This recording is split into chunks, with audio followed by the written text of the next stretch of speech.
పరిశుద్ధ గ్రంథము నుండి యూదా వ్రాసిన పత్రిక. యేసుక్రీస్తు దాసుడును యాకోబు సహోదరుడునైన యూదా తండ్రి అయిన దేవునియందు ప్రేమింపబడి యేసుక్రీస్తు నందు భద్రము చేయబడి పిలువబడిన వారికి శుభమని చెప్పి వ్రాయినది.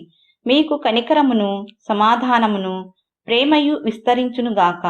ప్రియులారా, మనకందరికీ కలిగెడు రక్షణను గూర్చి మీకు వ్రాయవలెనని విశేషాసక్తి గలవాడనై ప్రయత్నపడుచుండగా, పరిశుద్ధులకు ఒక్కసారి అప్పగింపబడిన బోధ నిమిత్తము మీరు పోరాడవలనని మిమ్మును వేడుకొనుచు మీకు వ్రాయవలసి వచ్చెను. ఏలయనగా కొందరు రహస్యముగా జొరబడి ఉన్నారు. వారు భక్తిహీనులై మన దేవుని కృపను కామాతురత్వమునకు దుర్వినియోగపరచుచు మన అద్వితీయ నాథుడును ప్రభువునైన యేసుక్రీస్తును విసర్జించుచున్నారు. ఈ తీర్పు పొందుటకు వారు పూర్వమందే సూచింపబడిన వారు. ఈ సంగతులన్నీ మీరు ముందటనే ఎరిగియున్నను నేను మీకు జ్ఞాపకము చేయగోరుచున్నదేమనగా, ప్రభువు ఐగుప్తులో నుండి ప్రజలను రక్షించినను వారిలో నమ్మకపోయిన వారిని తరువాత నాశనము చేసెను. మరియు తమ ప్రధానత్వమును నిలుపుకొనక తమ నివాస స్థలములను విడిచిన దేవదూతలను మహాదినమున జరుగు తీర్పు వరకు కటిక చీకటిలో నిత్య పాశములతో ఆయన బంధించి భద్రము చేసెను. ఆ ప్రకారముగానే సొదొమ గొమొర్రాలను వాటి చుట్టుపట్లనున్న పట్టణములను వీరి వలనే వ్యభిచారము చేయుచు పరశరీరానుసారులైనందున నిత్యాగ్ని దండన అనుభవించుచు దృష్టాంతములుగా ఉంచబడెను. అటువలనే వీరును కలలు కనుచు శరీరమును అపవిత్రపరచుకొనుచు ప్రభుత్వమును నిరాకరించుచు మహాత్ములను దూషించుచు ఉన్నారు. అయితే ప్రధాన దూతైన మిఖాయేలు అపవాదితో వాదించుచు మోషే యొక్క శరీరమును గూర్చి తర్కించినప్పుడు దూషించి తీర్పు తీర్చ తెగింపక ప్రభువు నిన్ను గద్దించునుగాక అనెను. వీరైతే తాము గ్రహింపని విషయములను గూర్చి దూషించువారై వివేక శూన్యములగు మృగముల వలె వేటిని స్వాభావికముగా ఎరుగుదురో వాటి వలన తమ్మును తాము నాశనము చేసుకొనుచున్నారు. అయ్యో వారికి శ్రమ! వారు కయీను నడిచిన మార్గమున నడిచిరి. బహుమానము పొందవలెనని బిలాము నడిచిన తప్పుత్రోవలో ఆతురముగా పరుగెత్తిరి.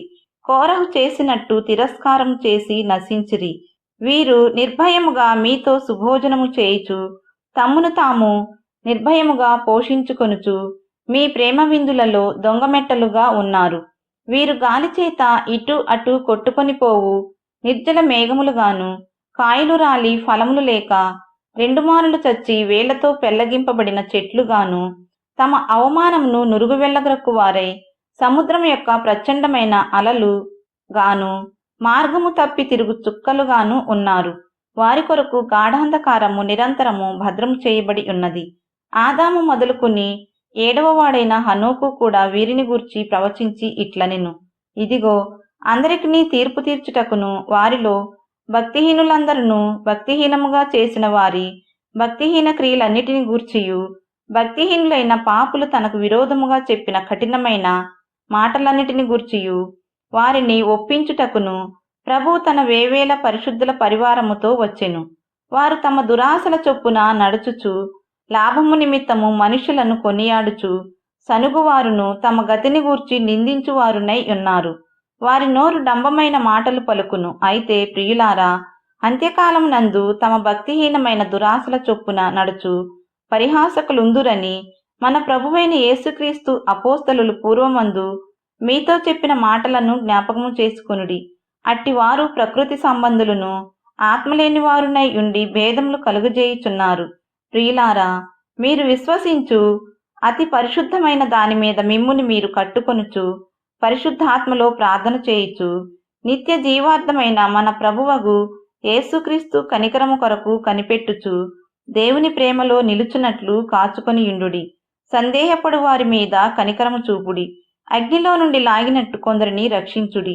శరీర సంబంధమైన వారి అపవిత్ర ప్రవర్తనకు ఏమాత్రము నొప్పుకొనక దానిని అసహించుకొనుచు భయంతో కొందరిని కనికరించుడి.